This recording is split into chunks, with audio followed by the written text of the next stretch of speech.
In the headlines of this hour on VTV News, China's Party General Secretary and President Xi Jinping arrives in Hanoi for state visit.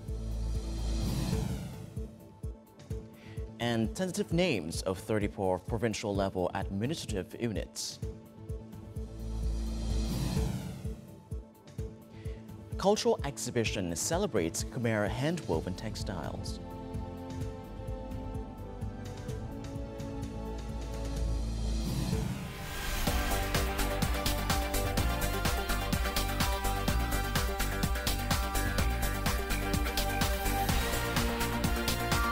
Broadcasting from Hanoi, the capital of Vietnam. VTV News starts right now. Good morning. It is currently 8 a.m. local time, and you're tuning in to 30 minutes of VTV News. I'm Lilin Lei with the latest updates. Now, the top news of this hour on Monday afternoon at the Presidential Palace, General Secretary of the Communist Party of Vietnam, Tô Lâm, held a grand welcome ceremony for General Secretary of the Communist Party of China's Central Committee and Chinese President Xi Jinping. The ceremony featured the highest protocol reserved for a head of state with a 21-gun salute. Vietnam Party General Secretary Tô Lâm warmly welcomed China's Party General Secretary and President Xi Jinping on a state visit to Vietnam. He expressed confidence that the visit would mark a new milestone in the friendship between the two countries, further deepening the comprehensive strategic cooperative partnership. China's Party General Secretary and President Xi Jinping expressed his delight at returning to Vietnam and looked forward to working with Vietnam's top leaders to strengthen traditional friendship, building a Vietnam-China community with a shared future, and contributing to the broader community of mankind. Congratulating China on its recent key achievements, Party General Secretary Tô Lâm affirmed that the Communist Party and the State of Vietnam trust and support Party General Secretary and President Xi Jinping's continued leadership in steering China's development and achieving the second centenary goal. He emphasized that developing relations with China is an objective requirement, a strategic choice, and a top priority in Vietnam's foreign policy. China's Party General Secretary and President Xi Jinping congratulated Vietnam on its remarkable achievements and reforms, expressing confidence that under the leadership of Party General Secretary Tô Lâm, the Vietnamese people would successfully realize their national development goals and usher in a new era. He reaffirmed China's commitment to friendly relations with Vietnam, describing Vietnam as a priority direction in China's neighborhood diplomacy. Party General Secretary Tô Lâm proposed that the two sides deepen cooperation across diplomacy, defense, and public security, and advance strategic transport connectivity projects. He urged China to offer preferential loans, technology transfer, and human resource training. He also proposed expanding cooperation in digital transformation and technology, pushing for a more balanced trade, higher quality investment, and support for major projects addressing urban air pollution in Vietnam. Endorsing a Party General Secretary Tô Lâm proposals, China's Party General Secretary and President Xi Jinping called for deepening a strategic trust, intensifying exchanges on governance and socialist development, and steadily advancing their socialist causes. He proposed strengthening the Two Corridors, One Belt framework and the Belt and Road Initiative, welcoming more Vietnamese goods into China's vast market and encouraging more Chinese investment in Vietnam. He highlighted the need to boost production and supply chain cooperation and expand collaboration in high-tech fields while enriching people-to-people exchanges.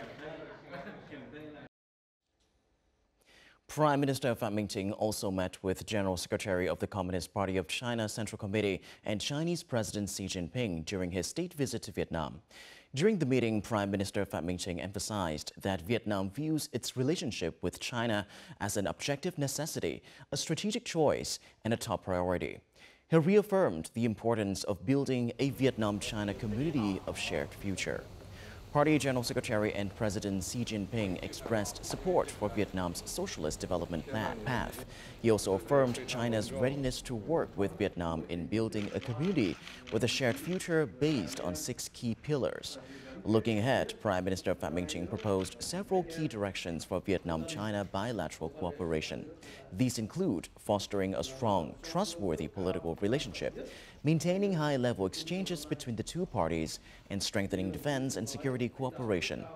In response, China's Party General Secretary and President Xi Jinping expressed hope that the two sides will seize development opportunities in science and technology and deepen bilateral railway cooperation. Party General Secretary and President Xi Jinping affirmed that China is willing to increase imports of Vietnamese agricultural products and encouraged high-quality Chinese investment in Vietnam. The Chinese top leader urged relevant ministries and agencies to manage differences in line with high-level consensus and promote maritime collaboration to jointly uphold regional and global stability. During a meeting with the chair of the Commercial Aircraft Corporation of China, COMAC, Prime Minister Pham Minh Chinh emphasized that the party and state of Vietnam consistently encourage major Chinese enterprises to invest and expand investments in key sectors such as road, rail and aviation infrastructure in Vietnam. The Prime Minister proposed that COMAC support Vietnam in developing its airline fleet, expanding air routes, progressing toward manufacturing aircraft components, assembling aircraft, and developing the aviation economy. He also called for investment in aircraft maintenance and repair centers in Vietnam, training of high-quality human resources, and the exploration of outer space. He stressed that these efforts would contribute to fostering Vietnam-China relations. Meeting with General Secretary of the Communist Party of China Central Committee and Chinese President Xi Jinping, National Assembly Chairman Chen Teng-min expressed his delight at the important achievements and common perceptions that General Secretary To Lâm and General Secretary and President Xi Jinping achieved during the talks. He appreciated the consensus of guiding ideas at a strategic level, affirming that the Vietnamese National Assembly will closely coordinate with the China's National People's Congress in promoting the role of the Supreme Legislative body, concretizing the important common perceptions between the two leaders of the two countries.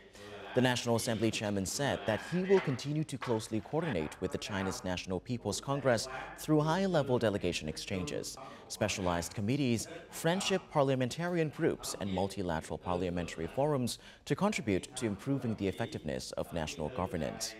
General Secretary and President Xi Jinping agreed that the two sides need to increase exchanges through party and National Assembly channels, share legislative experience, exchange legal topics, and enrich the content of the China-Vietnam Community of a Shared Future, which has strategic significance.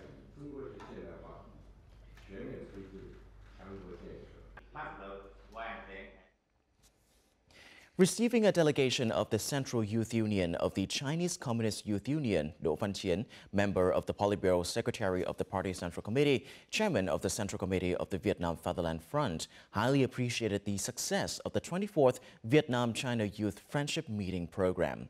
He also hoped that the youth of both countries would continue to exchange experiences and cooperate in developing science and technology to aid the two countries' development.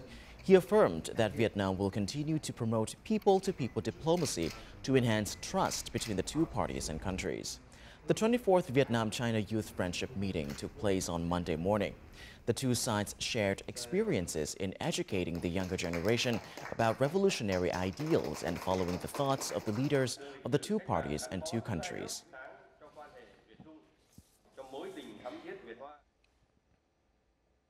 Vietnam Television VTV and China Media Group CMG today jointly announced a VTV-CMG Media Cooperation Agreement.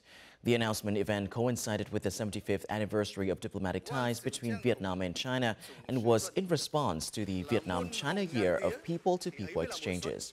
Key media projects that VTV and CMG will implement for the 2025 to 2026 period were also introduced. These include a series of programs on technological development, artificial intelligence, urban infrastructure, and comprehensive coverage of both countries' significant political, cultural, and social milestones. The two media companies will also co-produce the Young Reporters Exchange program and share experiences in operating digital ecosystems.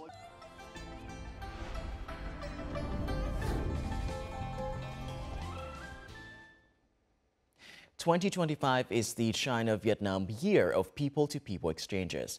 Our reporter had a talk with CGTN's correspondent Liu Qiyuan in Beijing to learn more about the joint efforts to strengthen ties between people of the two countries. Hello, Qiyuan. Thank you so much for taking part in the interview with VTV today. Now, as this year is also the China-Vietnam Year of People-to-People Exchanges, from the China side, what have been the major highlights in this area? Well, let's start with cultural exchanges, which have really taken center stage this year. We've had a remarkable lineup of cultural and sporting events showcasing the rich heritage of both China and Vietnam. Take the China-Dongxing Vietnam Montane Border River Carnival in April, for example. It was held in Dongxing, Guangxi Province here in China, and had all these cool cultural performances, traditional song duets, and dance competitions. The whole idea here was to bring our people closer and deepen our friendship. And then just a few weeks earlier in March, we had this China-Dongxing Vietnam Montane border cycling event at the border checkpoint. It drew around 300 Chinese and 200 Vietnamese cycling enthusiasts. It was a great way to promote cross-border cultural exchange. We've also been actively promoting youth exchanges. So programs like the China-Vietnam Youth Exchange Initiatives are all about building long-term friendly relations and a sense of shared future among young people. And these efforts are crucial for fostering lasting connections between the younger generations of both countries. And let's not forget cooperation in media and tourism, right? We've launched joint media projects and expanded tourism cooperation to bring our two peoples even closer. For example, we've been working on developing the Dien Ban Geoke Waterfall Cross-Border Tourism Cooperation Zone, and this area acts as a living bridge between our two nations, really strengthening cultural bonds and friendship. All these activities demonstrate China's commitment to deepening people-to-people bonds with China, with Vietnam, I should say, which is essential for the long-term development of our bilateral relationship. Once again, thank you so much, Qiyuan, for connecting with us.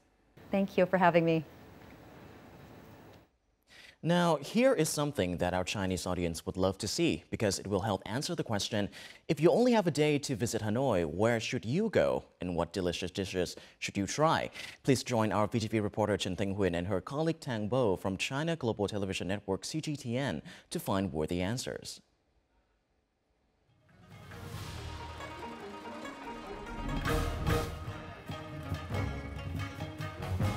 I am Huyen Chen, a VTV host, with my friend Tang Bo from CGTN.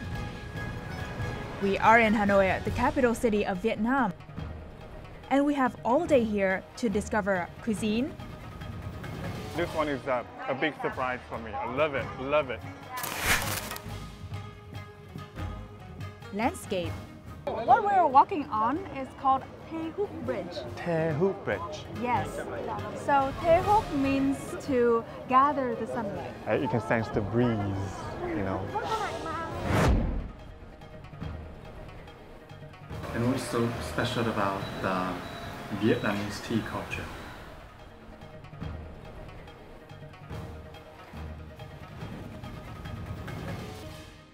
Welcome to Hanoi,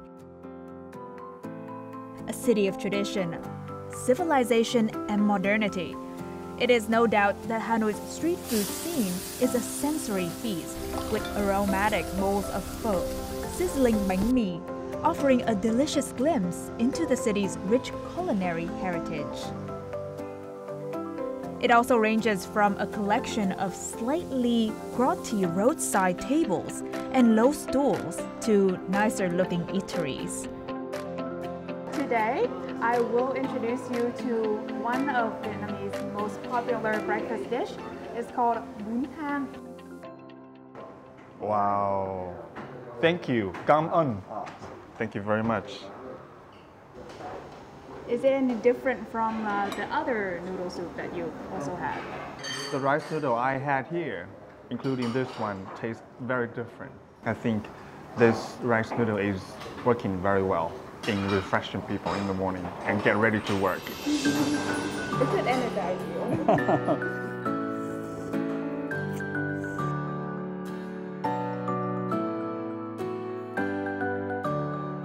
Here we have what we call the plan kiếm lệ.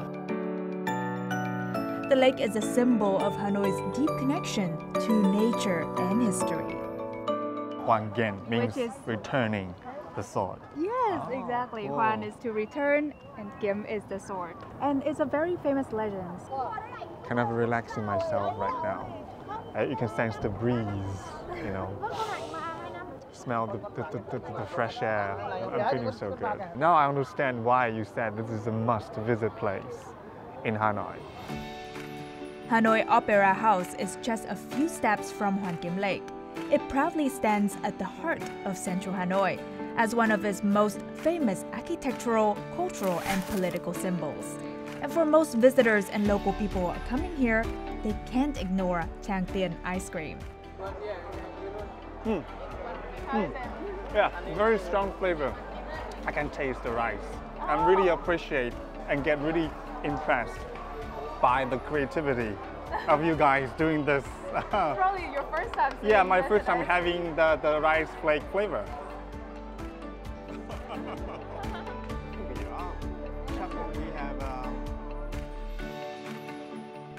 From the early morning haze to the late afternoon glow, the Long Bien Bridge stands as a steadfast witness to Hanoi's ever-changing rhythm. Now just a short walk away, a local coffee shop offers a front row seat to this historic landmark, where Tangbo and I took a moment to savor not just the view, but the heart of Hanoi itself. From the bustling streets to the serenity of the Temple of Literature, it is one of the most iconic landmarks in Vietnam, revered as the country's first university and a symbol of its deep respect for education and scholarly tradition. And the stone steles are placed, of course, on statues of turtles, which represents wisdom, I guess, good luck. And even now, we still take our younger students here so that they can pray for good fortune in their studies. And good luck for their upcoming examinations. Yes.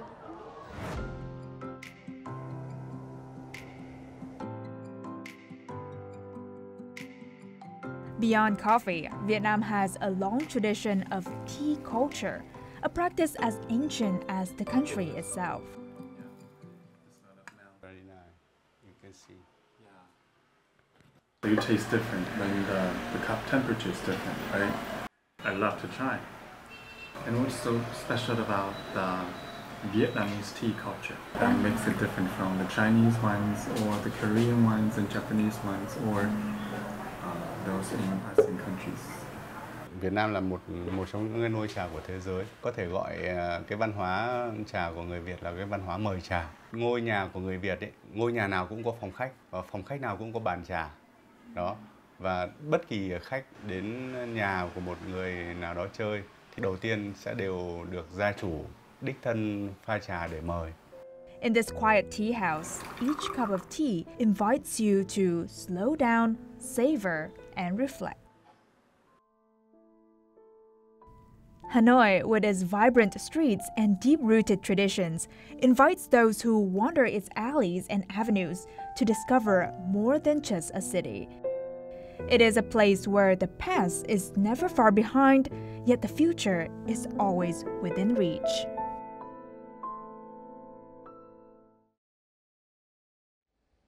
And we hope that through Huyen Chen and Thang Bo's adventure, we will see more of such meaningful cultural exchanges between the peoples of Vietnam and China. And on that note, here is Beijing residents sharing their stories of personal connections to Vietnam. When I think of Vietnam, I think of Ho Chi Minh City. I think of the Mekong River. Vietnam strikes me as a country of great food. I'm a big fan of pho. It's one of the best dishes. I also love Vietnamese spring rolls. I think of sunshine, beaches, Vietnamese drip coffee, and their excellent seafood. I've been to Nha Tram. It's a perfect holiday destination with a long coastline. Everything about culture and atmosphere is so pleasant. I think of Spring Festival traditions, since Vietnam celebrates it too. I've never visited, but I used to work at TikTok and have collaborated with some Vietnamese social influencers online. I hope to meet them in person one day. The scenery, the beauty, the food, everything is wonderful. I visited Nha Trang a couple of months ago and loved experiencing local life and the stunning sea views. It was unforgettable. I think of trending Vietnamese songs these days, and of course the food. I'm obsessed with pho. I plan to go to Vietnam on my next trip, and will definitely hit the beaches. Vietnamese people are very friendly to us. I can't wait for this journey. Coming up next on VTV News. Tentative names of 34 provincial-level administrative units. And later on, cultural exhibition celebrates Khmer hand-woven textiles.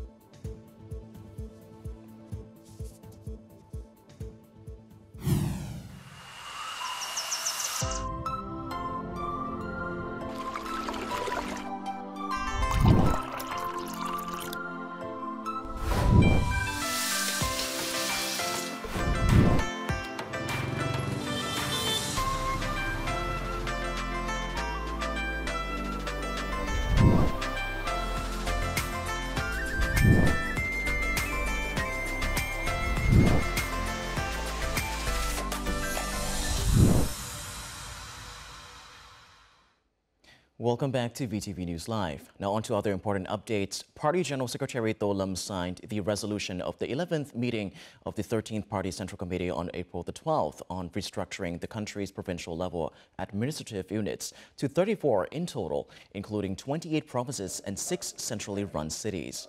Among them, 11 provinces and cities, including Hanoi, Hue, Quảng Ninh, Thanh Hóa, and Nghệ An, will remain unchanged, while 23 new units will be formed by consolidating existing localities. This restructuring aims to enhance state governance, promote balanced regional development, and reaffirm the party and state's commitment to reform and integration.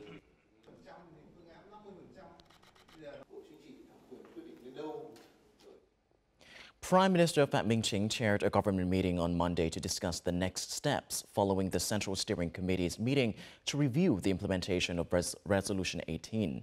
The session focused on executing decisions from the Party Central Committee's 11th plenum and directives from Party General Secretary Theo on restructuring provincial and commune-level administrative units and establishing a two-tier local government system. Concluding the meeting, Prime Minister Pham Minh Chinh instructed ministries and agencies to continue reviewing and supplementing tasks required to reorganize and merge administrative units at the provincial and commune levels. He stressed the need to avoid overlaps and ensure no tasks are omitted. Ministries and agencies were asked to carry out their assigned functions following central and government plans in a coordinated, timely, and effective manner and to submit proposals on matters beyond their authority. They were also tasked with supervising and expediting the implementation to ensure the two-tier local government system began operations by July 1st.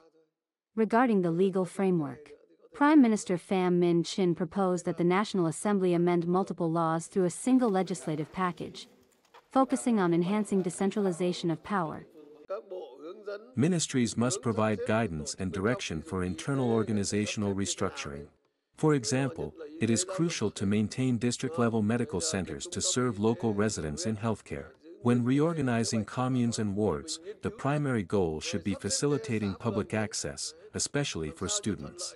Administrative boundaries should not obstruct schooling, locations should be determined based on the most convenient access for children.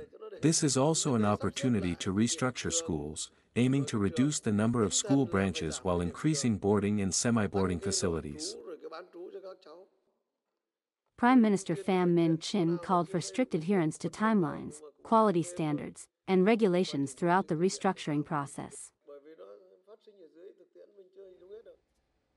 The U.S. recently announced a 90-day suspension of additional tariffs on most trading partners. In light of this, Vietnamese exporters are actively pursuing a market diversification strategy to reduce dependence on a single market. This shift in export strategy is considered pivotal as the U.S. remains a vital market for Vietnam's agricultural exports, accounting for more than half of the sector's total export revenue. Wood exports to the U.S. raked in over $9 billion in 2024 alone, representing 56% of the industry's total export value. However, with ongoing uncertainty surrounding U.S. tariff policies, this export-heavy reliance is under increasing scrutiny. We still ship more than 50% of our output to Europe. Though growth in that market has been slower, it's steady. Our other markets include Canada, Australia, and South Korea. In the seafood sector, the recent 90-day delay in imposing new tariffs provides a critical window of opportunity for other products, such as eel, offshore aquaculture, and tilapia, to enter the U.S. and emerging markets. Some companies have begun regularly exporting tilapia in the past few weeks. Collaborative plans are underway to establish processing plants in Taiping, Hưng-Yên, and Haizuong provinces. To sustain growth momentum in the second quarter, the Ministry of Agriculture and Environment has instructed each sector to develop market diversification strategies. Markets are being prioritized based on two main criteria: the export value and growth rate of Vietnamese goods and the presence of free trade agreements. The ASEAN Free Trade Agreement has made the region a competitive player in global trade. The FTA allows us to compete directly with US and European buyers. We import at zero tariffs and export globally, giving us a competitive edge. Companies with over 15 years of experience complying with international standards and expanding into new markets remain calm amid current fluctuations. As essential commodities, products are uniquely poised to maintain growth. In celebration of the Khmer New Year, the Chol Nam Thmay, various meaningful cultural activities have taken place in Cần Thơ City. A special exhibition showcasing the centuries-old art of handwoven brocade from Van Giao Craft Village has attracted large numbers of young visitors. Chen Ti, a highly skilled weaver, was invited to demonstrate traditional techniques and promote the cultural heritage of her ethnic group. She viewed the exhibition as a rare opportunity to share the intricacies of a centuries-old craft that remains unfamiliar to many. Even those with some knowledge may not realize there are up to 17 steps. I've been passing down the craft to my daughter and younger sister. University students in Can Tho City warmly received the exhibition. They participated in the event and incorporated modern technology to enhance the experience and engage younger audiences. It's fascinating. You point your phone at a picture, and it plays a full video about the culture. I think this really helps young people connect with traditional values. By using augmented reality, we aim to preserve and promote the brocade weaving art of Van Giao Craft Village beyond the scope of a single event. Visitors were able to scan QR codes placed around the exhibit to view multimedia clips about the craft village. It adds to the preservation effort. The exhibition stood out as a creative blend of tradition and technology. It brought traditional Khmer textile art into the orbit of today's youth. It reflected the growing sense of responsibility among younger generations to safeguard and share Vietnam's rich cultural heritage. Up next is the weather forecast.